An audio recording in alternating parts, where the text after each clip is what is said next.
자, 결산의 절차는 어떻게 되느냐? 기중의 분계장에 분계를 하고 총계정 원장에 전기를 하게 되는데, 전기가 정확히 되었는지를 확인하기 위해서 수정전 시산표를 먼저 만들어 보잖아요. 회계의 순환 과정에서 그렇게 해봤죠. 그 다음에 기말 결산 시점에 자산부채 자본의 현재액과 당기에 발생한 수익과 비용을 정확하게 파악하기 위해서 우리는 수정분계를 하게 됩니다. 이 시간에 바로 이 수정분계를 우리가 연습을 해볼 거예요. 그래서 기말 수정분계를 하면 그 분계 내용을 총계정 원장에 전기를 하고, 기말 수정분계가 정확히 전기되었는지를 확인하기 위해서 다시 수정후 시산표를 만들게 되죠.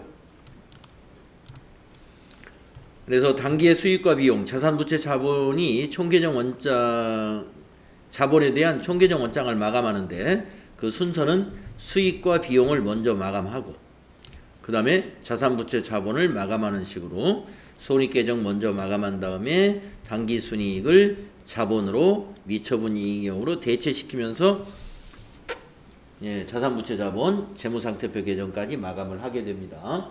그리고 나서 재무제표를 작성하게 되죠. 그 스마트 A 프로그램에서도 그러한 순서대로 진행이 되는 것이고요. 그래서 이제 이 프로그램에서는 그 결산 사항을 이제 체크를 한 다음에 이러한 결산 사항을 수동 분계에서 할 사항은 어떤 것이 있고 자동 결산에서 할 사항은 어떤 것이 있느냐를 판단을 해서 수동 결산은 일반 전표에 입력을 하면 돼요. 12월 31일자로. 자동 결산은 결산자료 입력이라 하는 메뉴가 따로 있어요. 그래서 자동 결산은 결산자료 입력에다 자료를 입력한 다음에 전표 추가라는 단추를 누르면 그것이 일반 전표로 이게 전달이 됩니다. 그리고 나서 이제 수정분계가 다 끝났기 때문에 손익계산서라든가 재무상태표와 같은 재무제표를 만드는데, 그 결산 과정에서 어디를 꼭 들어가 봐야 되느냐 하면은 이익잉여금 처분계산서라는 곳에 가가지고 전표 추가를 한번 해줘야 돼요.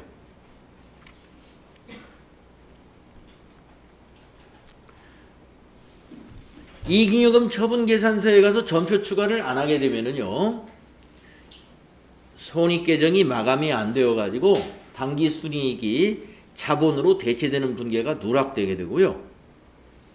그래서 결산 마무리가 제대로 안 됩니다. 그러니까 사실은 우리가 결산 수정 분계를 어디서 하냐면 일반 전표에서도 하고 결산자료 입력에서도 하고 이익잉여금 처분계산서에 가서 전표 추가까지 하게 되는 거예요. 자, 그러면 우리가 이제 수동 결산할 사항, 자동 결산할 사항들이 어떤 것이 있는지 알아보도록 하겠습니다. 먼저 고정자산에 대한 감가상각은 자동 결산 사항이에요. 그런데 이 감가상각을 하기 위해서는 먼저 그 전작업이 필요하죠. 고정자산 등록이 다 되어 있어야 돼요. 그래서 수행 내용을 보니까 고정자산을 등록하라라고 나와 있는데요. 우리가 그 앞에서 전표를 입력하는 연습을 하는 과정에서 이미 이 승용차 요 두 개하고 그리고 여기 컴퓨터하고 있죠. 이거는 이미 등록을 우리가 했었어요. 그러니까 이번에 추가로 등록할 것은 여기 건물하고 비품하고 요 두 개만 추가로 등록을 지금 하죠. 우리 같이. 자, 고정자산 등록하셔가지고 엔터를 3번 치세요. 밑에 계정이 오면은 건물을 찾겠습니다. 202번 건물. 코드 1001번. 사사는 본사 건물.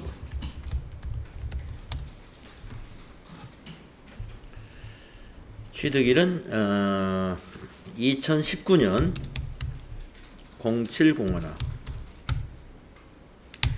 이거는 기초과액에 넣어야 돼요. 전기에 취득한 것이기 때문에. 그래서 기초과액에다가 5천만 원. 전기말 상각 누계액도 있죠. 125만 원. 입력해 주시고, 내용연수 20년에 정액법 내려와서 정액법 그대로 주고 10번에다가 20 입력하시고, 사용부서가 본사이기 때문에 아래에 경비구문은 800번대 그대로 두시면 되고요. 예. 그래서 건물에 대한 당기분 감가상각비는 250만 원으로 계산이 되어 있습니다. 자, 또 하나. 이번에는 에어컨이죠. 자, F2 눌러서 비품으로 바꾸시고,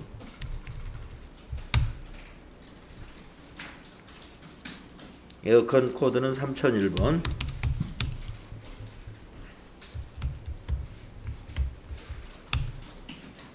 (2018년 7월 25일) 기초과액에 넣어야 됩니다. 240-2432-000. 전기말 상각 누계액 1600 플러스 상각 방법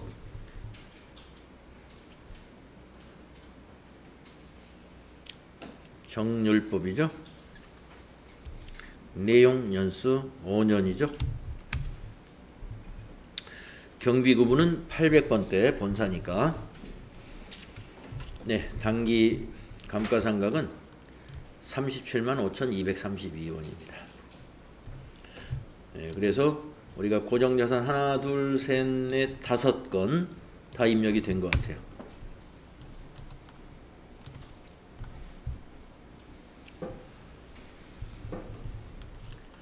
자, 수행 결과가 일치하는지 한번 비교해 볼까요?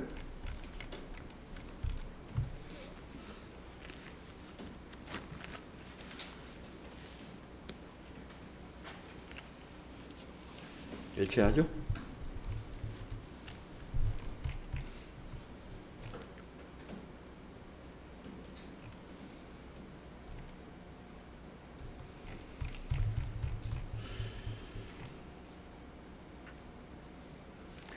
그래서 이제 부속 그 고정자산 등록과 관련된 장부 중에 고정자산 관리대장이라고 하는 것도 있고요. 예, 한데 우리가 이 고정자산 관리대장은 꼭 우리가 그 결산 수정 분계할 때 이게 꼭 필요한 건 아니에요. 예, 관리상 필요한 거라고 보시면 되고, 예, 우리가 그 자동 결산에 반영하기 위해서는 월별 감가상각비 계상 이거는 저장을 해 두어야 됩니다. 그래서 결산 기준일의 감가상각비를 조회해 가지고 저장을 해 두어야 자동 결산에 쉽게 반영할 수가 있어요. 그래서 수행 3번 같이 해보겠습니다. 자, 월별 감가상각비 계상이 어디에 있느냐 하면은 고정자산 등록에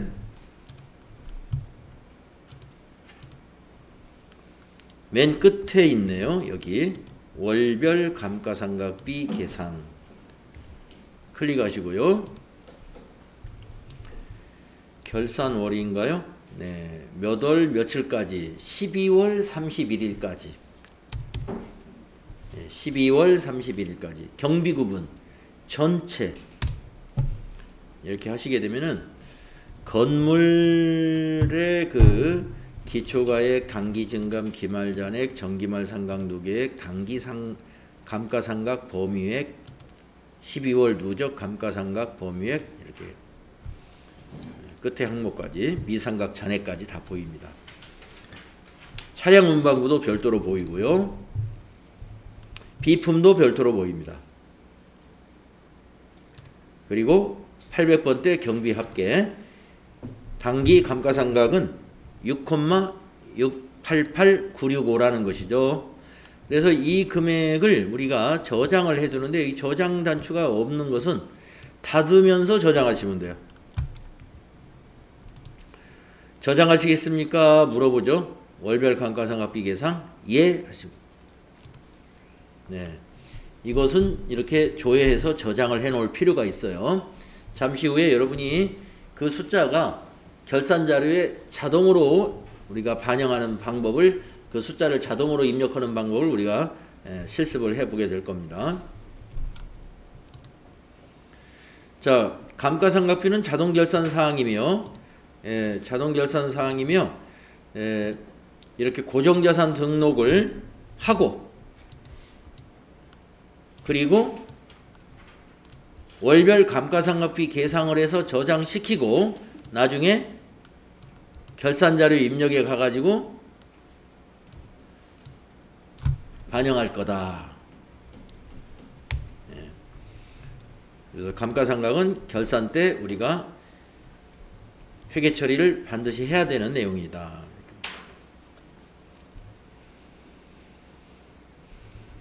여기 설명이 그겁니다. 지금 여기 248페이지 밑에 보니까 월별 감가상각비 계상 화면을 닫고 저장을 하면 결산자료 입력 메뉴의 상단에 기능 모음에 가가지고 감가상각 반영이라는 것을 클릭을 했을 때 자동으로 받을 수가 있다.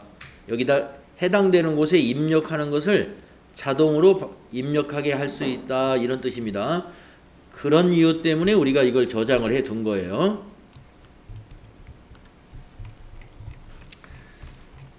자, 다시 이제 수정결산 분계에 필요한 수정결산 분계는 어떤 것이 있으며 또 우리가 또 연습을 해봐야 되겠죠. 자, 수동결산을 해야 할 사항 크게 7가지 내용이 있는데요. 하나씩 보면은요. 손익의 결산 정리입니다. 이게 뭐냐면은 수익과 비용을 발생시키거나 차기로 이연시키는 수정 분계를 말합니다. 그래서 수익과 비용을 발생시키거나 차기로 이연시키는 계정 과목을 여러분들이 자산과 부채를 배우실 때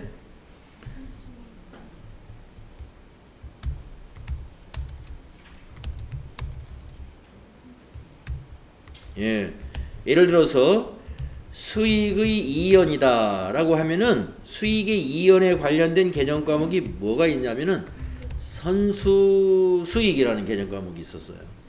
이 선수수익이라는 계정 과목을 사용했다는 것은 선수수익으로 계상된 금액만큼은 차기의 수익으로 가져가겠다 하는 겁니다. 이걸 부채로 인식해 가지고 차기로 가져갈 거예요.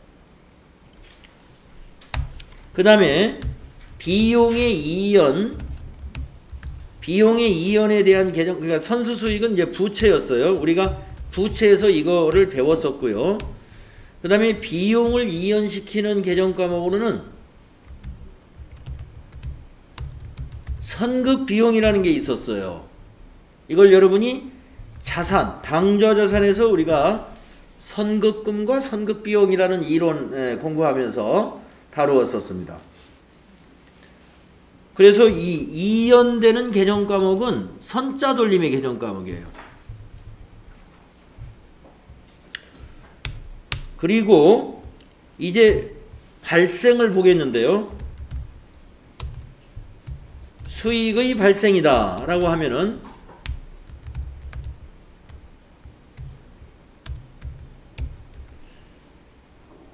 수익, 단기의 수익인데 수입이 아직 안 된 거, 그것을 미수수익이라고 그래요. 미수수익. 수익을 발생시키고자 미수수익을 자산 처리하고 있습니다. 미수수익은 자산에서 미수금과 미수수익, 기억이 되실런지 모르겠어요. 미수금과 미수수익. 또 비용을 발생시켜야 되는 계정 과목이 있는데요.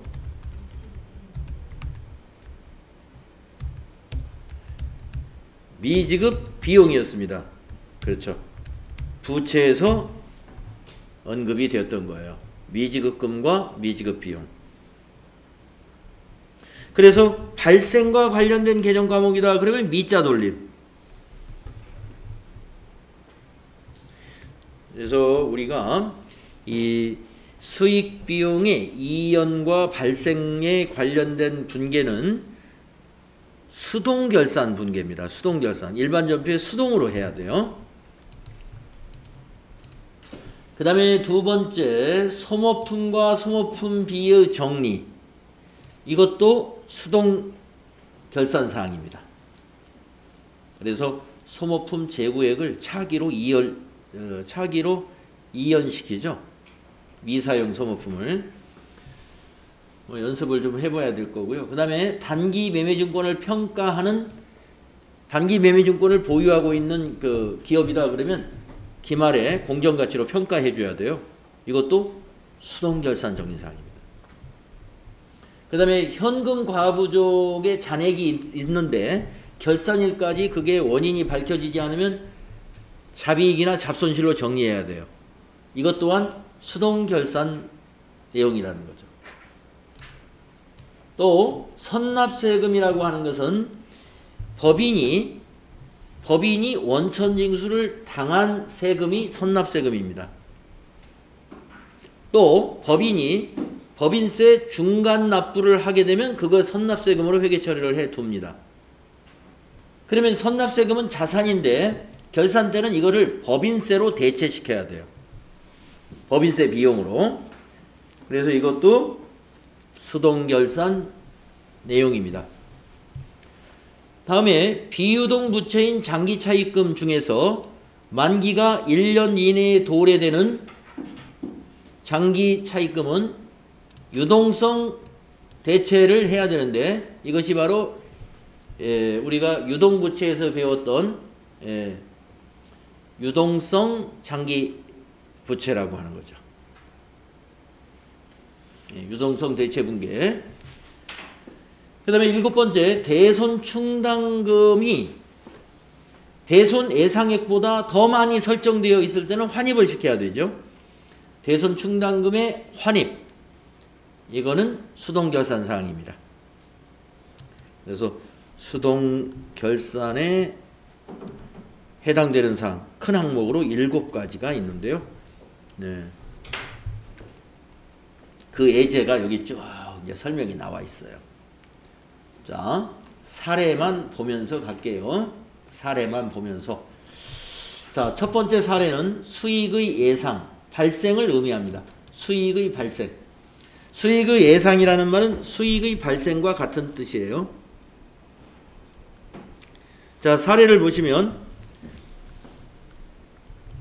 은행 예금에 대한 이자 수익 3만 원을 계상한다라는 것입니다. 이게 뭐냐면은 은행 예금을 10월 달에 정기 예금에 가입했는데 만기는 내년 9월 말이에요. 그래서 만기 때 이자를 한꺼번에 받을 거란 말이죠. 1년치 이자를. 그러나 우리 회계는요, 이자를 받을 때 이자 수익을 인식하는 것이 아니라 기간이 지난 10월 1일부터 당기의 12월 31일까지 3개월이라는 기간이 지났기 때문에 당기분 3개월치는 이자를 계산해 가지고 수익 발생을 시켜줘야 돼요. 그때 차변의 미수수익 계산하니까 3만 원이다. 그러면 미수수익 3만 원, 대변에는 이자수익 3만 원, 이렇게 3개월치 이자를 발생시켜준다, 이런 뜻입니다.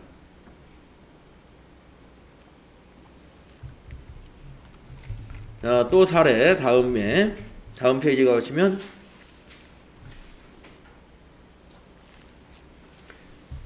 이거는 이제 비용의 발생에 관한 사례예요. 비용의 발생. 자, 차입금에 대한 이자 비용 10만 원을 계상한다라는 내용인데요. 이것도 마찬가지입니다.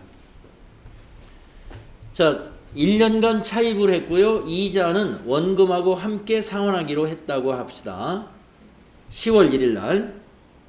그러면 내년 9월 30일이 만기니까 9월 30일에 원금과 이자를 한꺼번에 갚을 거란 말이죠. 하지만 우리가 결산할 때는요, 기간이 지났어요. 10월 1일부터 12월 31일까지 3개월은 기간이 지났기 때문에 요 기간에 해당되는 이자는 당기의 비용이 돼야 돼요. 그래서 이자 비용으로 발생시켜 줍니다. 그런데 돈은 사실상 지급하지 않았죠. 그래서 미지급 비용이라는 부채로 인식하는 거예요.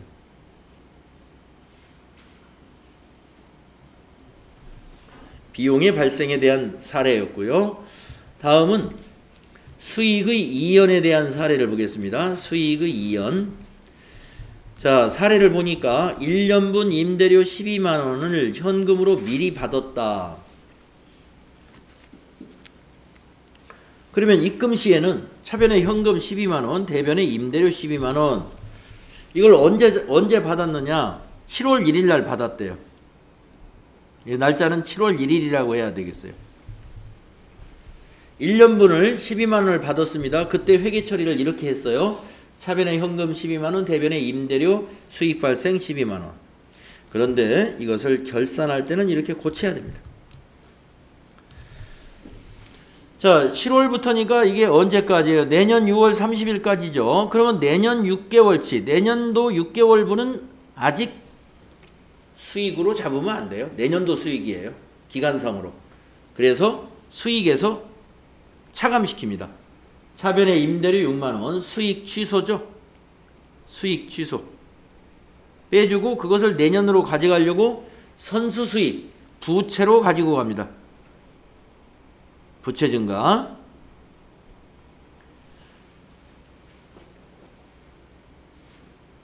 수익을 취소시키고 부채로 잡았다가 내년 6월 달에 단기의 수익, 이 차기의 수익으로 잡아주면 돼요. 임대료가 다시 여기로 가고 차변에 선수 수익 없어집니다.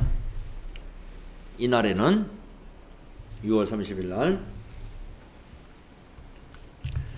다음은 비용의 이연에 관한 겁니다. 사례를 보면 1년분 보험료 12만 원을 현금으로 미리 지급했을 때 이것도 7월 1일 날이라고 보세요. 7월 1일. 자, 7월 1일 날 1년치 보험료를 지급할 때 이렇게 회계 처리했다는 거예요. 비용 발생 12만 원, 자산 감소 12만 원. 그런데 결산 때는 이렇게 고쳐야 한다. 자, 보험기간이 7월 1일부터 내년 6월 30일까지입니다. 그러면 6개월은 아직 안 지났죠. 6개월이 미경과됐기 때문에 이 미경과분에 대한 것은 비용에서 빼줘야 돼요. 그래서 비용 취소, 대변이죠. 보험료 6만 원 취소시키고 차변에 자산으로 잡습니다. 그 계정 과목이 선급 비용이에요. 그래서 이것도 역시 내년 6월 30일이 되면 자산 없어지고 보험료, 내년도 보험료로 비용 처리해 줍니다. 6월 30일 날에는. 그래서 우리는 결산 때 무엇을 왜 이렇게 해주는가, 그걸 이해를 해 주셔야 되겠고. 자, 그 다음에 이제 소모품을 정리하는 것은 뭐냐. 자, 소모품을 구입할 때 회사가 자산 처리한 회사, 자산 처리한 회사를 먼저 예를 들어볼게요. 자, 소모품을 10만 원어치 샀고요. 현금을 구입했는데 이 회사는 자산 처리했습니다. 차변에 자산 증가 10만 원, 대변에 자산 감소 10만 원. 그런데 결산 때 창고에 가보았더니 재고가 3만 원어치가 있어요. 12월 31일 날 창고에 재고를 봤더니 3만 원어치밖에 없습니다. 그런데 지금 우리 회사는 소모품이 10만 원으로 돼 있잖아요. 3만 원으로 고쳐야 되겠죠. 재고가 3만 원밖에 없으니까. 그간 사용을 했기 때문에. 그러면 사용한 7만 원을 어떻게 해야 되느냐. 결산 때 이렇게 비용 처리해 줍니다. 차변의 소모품비, 비용 발생, 대변의 소모품 자산 감소. 구입 시 자산 처리하는 회사는 결산 때 차변의 비용 처리합니다. 사용한 금액을. 자, 그런데 이런 회사만 있는 것이 아니라 구입 시 비용 처리하는 회사가 더 많아요. 소모품은 구입할 때 비용 처리하는 회사가 더 많아요. 자, 그러면 이렇게 했다는 거예요. 구입할 때 소모품 10만 원을 현금으로 구입했을 때 이렇게 회계 처리했습니다. 차변에 비용 발생, 소모품비 10만 원, 대변에 현금, 자산감소 10만 원. 그런데 결산일에 창고에 가서 재고를 조사했더니 역시 재고가 3만 원어치가 있습니다. 그러면 비용이 10만 원이 아니고 그 중에서 3만 원은 자산으로 다시 잡아야 돼요. 그래서 결산 때 3만 원 재고를 자산으로 잡아줍니다. 차변에 자산 증가, 소모품 3만 원, 대변에 비용에서 빼줍니다. 비용 취소 3만 원. 아직 사용하지 않았기 때문에. 그래서 소모품 정리는요, 두 가지 유형으로 문제를 이렇게 내기도 하고 저렇게 내기도 합니다. 소모품 구입할 때 자산 처리했다. 또 이 경우는 소모품 구입할 때 비용 처리했었다. 결산을 해라. 어쨌든 자산 처리했든 비용 처리했든 뭐는 알려줘요. 창고에 가봤더니 소모품이 얼마가 있다. 그건 알아야 우리가 회계 처리할 수가 있죠. 재고조사를 해야 한다 이겁니다. 재고조사에서 재고가 얼마치다 알려주든지 사용액이 얼마치다라고 알려주든지 둘 중에 하나는 알려줘야만이 우리가 회계 처리가 되는 거죠.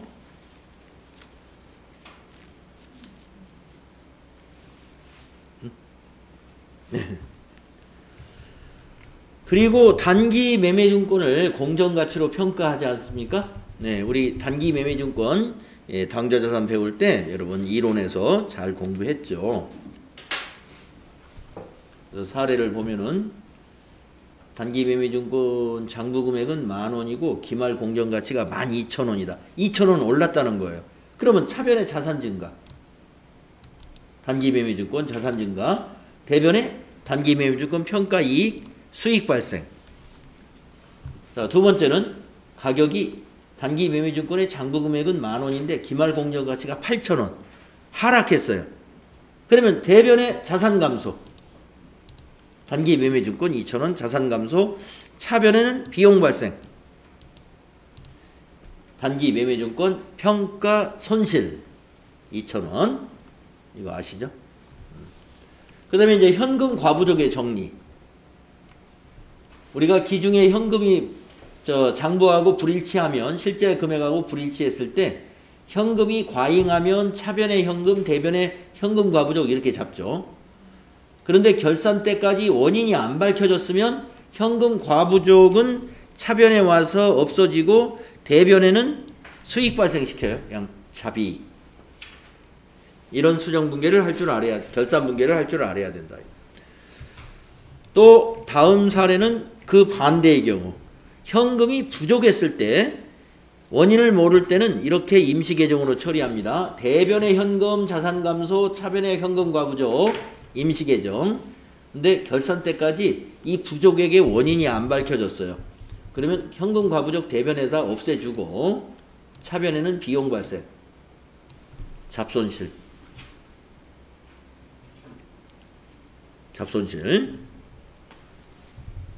자, 그런데 이런 경우도 있습니다. 결산 전까지는 다 맞았는데 하필이면 결산 당일날 현금이 불일치해요. 그럴 때는 과부족을 만들면 안 되고 그날 바로 부족했을 때는 잡손실. 남은 현금이 과잉이면 자비익으로 바로 처리합니다. 예, 이렇게 결산 당일 장부상 현금은 5만 원인데 실제 현금이 8만 원이래요. 3만 원이 지금 더 많아요. 결산 당일날은 현금과 부족으로 설정할 필요 없이 이 3만 원을 즉각 자비익 처리해요. 그리고 차변에 현금 자산 증가 시켜버리면 돼요. 반대로 결산 당일날 현금이 부족하다. 바로 잡손실. 차변에 잡손실 비용 발생, 대변에는 현금, 자산 감소시켜버리고. 결산 당일날은 이렇게 한다. 자, 선납세금의 정리. 아까 말씀드렸었는데 우리 법인이 기중에 중간 애납액을 중간에 그 법인세를 한 번 더 냅니다. 더 내는 게 아니라 나눠내는 셈이에요. 그래서 중간 애납을 할 때 보통예금으로 이체했다면 대변의 보통예금, 차변의 선납세금 이렇게 자산으로 잡아놓거든요. 그 다음에 원천징수 당한 것도 자산으로 잡아놔요. 그러나 결산 때는 이거를 선납세금 대변에 적고 차변의 법인세, 그러니까 선납세금 대변, 차변의 법인세, 이런 대체 분계를 수동으로 해줘야 됩니다.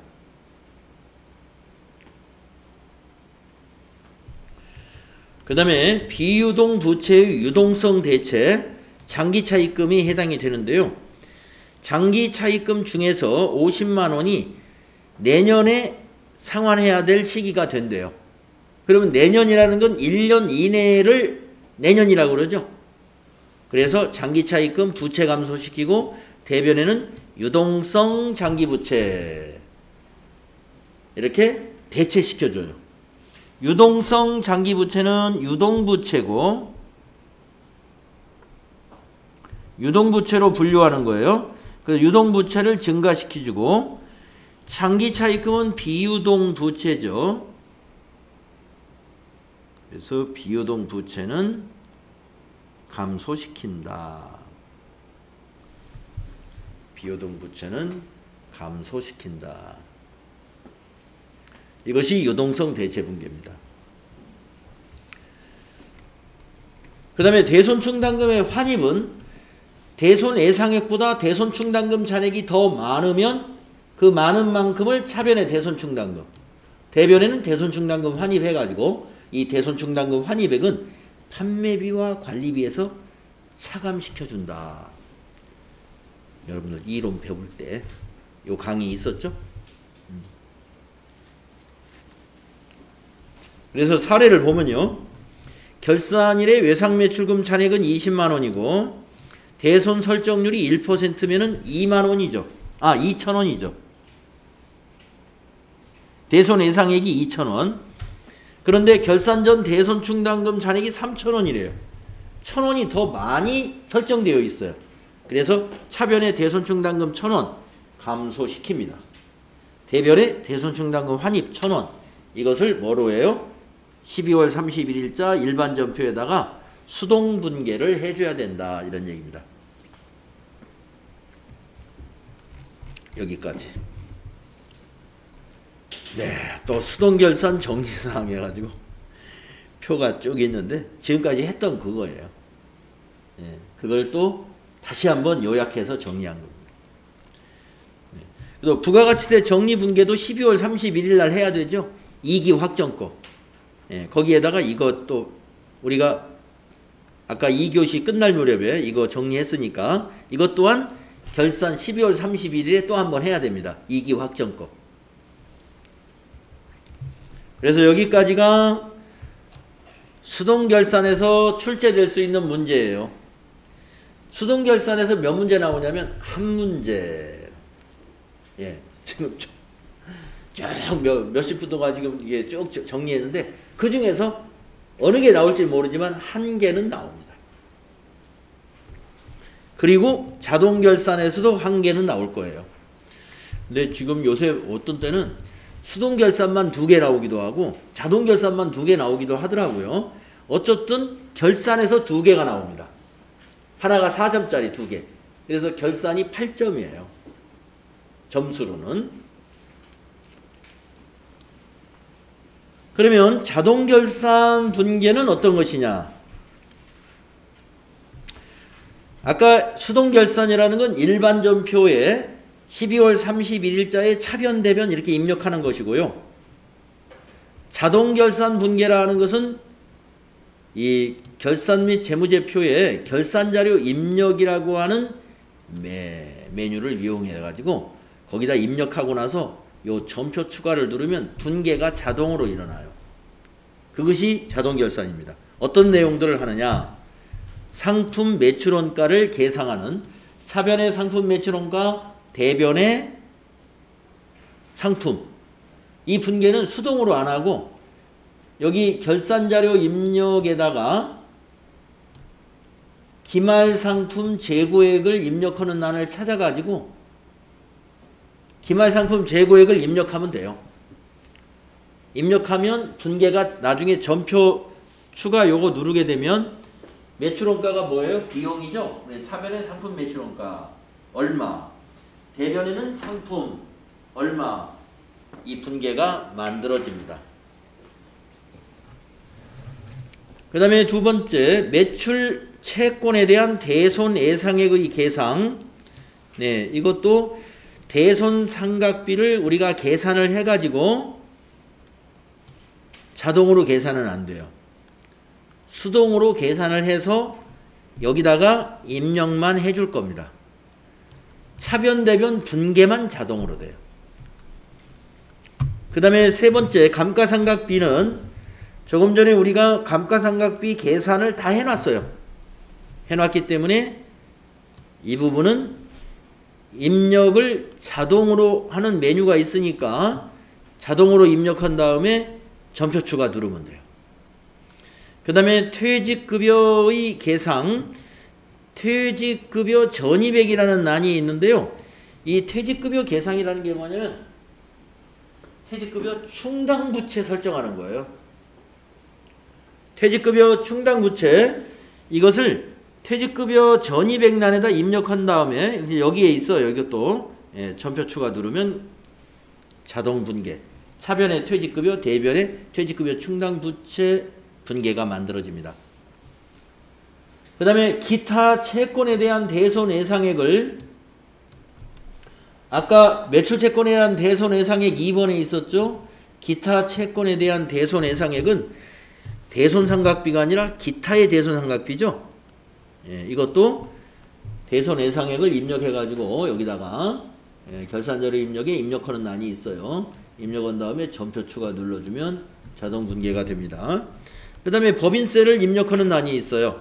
결산자료 입력 맨 끝에 있는데, 법인세를 입력할 때 만약에 선납세금을 우리가 일반 전표에 입력한 게 있다 하면 그 금액만큼 뺀 나머지 금액만 입력합니다. 해보셔야 돼요. 이거. 선납세금이 있었으면 선납세금을 제외한 금액만 입력한다.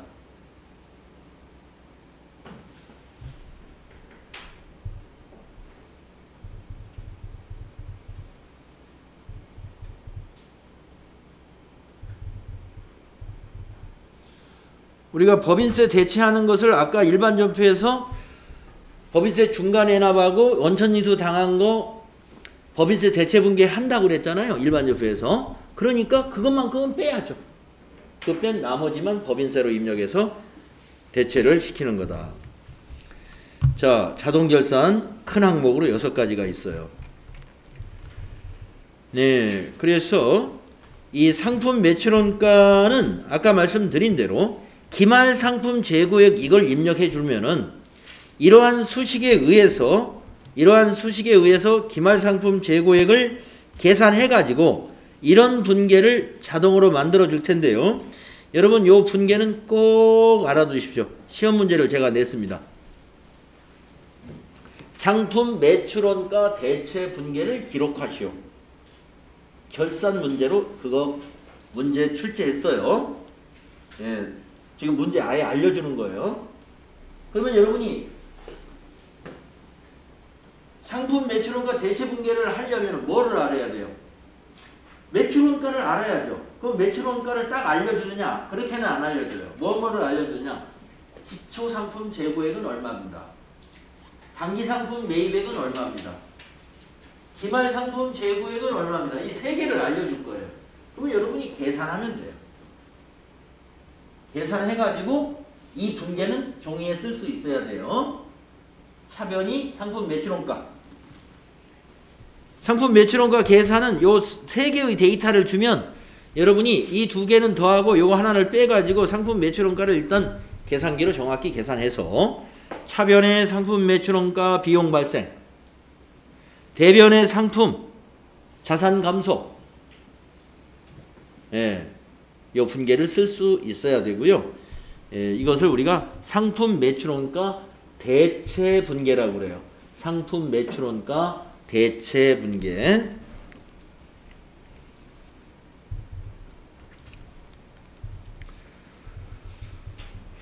자, 그 다음에 이제 매출 채권에 대해서 대손 예상액을 우리가 입력하면은 나중에 전표 추가를 누른다고 그랬잖아요. 그러면 차변의 대손 삼각비 비용 발생되는 거, 대변의 대손 충당금, 자산의 차감 계정, 이거 만들어진다는 거고요. 감가상각비는, 예, 감가상각비 반영이라는 단추를 조금 이따 누를 거예요. 누르게 되면은 거기 입력이 자동으로 딱 됩니다. 그리고 나서 전표 추가를 이제 다른 거하고 함께 누르게 되겠죠. 그러면은 차변의 감가상각비 비용 발생, 대변의 감가상각 누계액 자산 감소, 이것이 자동으로 전표가 만들어집니다. 퇴직급여에, 퇴직급여 전입액란에다 입력하는 것은 퇴직급여 충당 부채, 퇴직급여 충당 부채를 설정하기 위한 것인데, 입력하게 되면, 전표 추가하게 되면 이런 분계가 만들어집니다. 차변의 퇴직급여, 대변의 퇴직급여 충당 부채. 자, 기타의 대손도 차변의 기타의 대손 삼각비 비용 발생. 근데 이 비용은 대손 삼각비는 판매비와 관리비지만 기타의 대손 삼각비는 영업의 비용이에요. 그리고 대변에는 대손 충당금. 이런 분계가 자동으로 만들어질 겁니다. 자, 법인세 입력할 때는요. 여기 아까 선납세금을 차감한 금액, 선납세금을 차감한 금액을 추가로 입력을 해주는 겁니다. 그래서 전표 추가 누르면 이것도 역시 차변의 법인세, 대변은 미지급세금. 선납세금은 이미 돈 낸 거고, 미지급세금은 아직 납부하지 않은 법인세를 미지급세금이라고 그래요. 우리가 부가가치세 정리할 때도 다음 달에 납부할 부가가치세를 미지급세금으로 하죠. 법인세도 마찬가지로 미지급세금. 미지급세금은 3월 말일까지 납부를 하게 됩니다. 법인세는.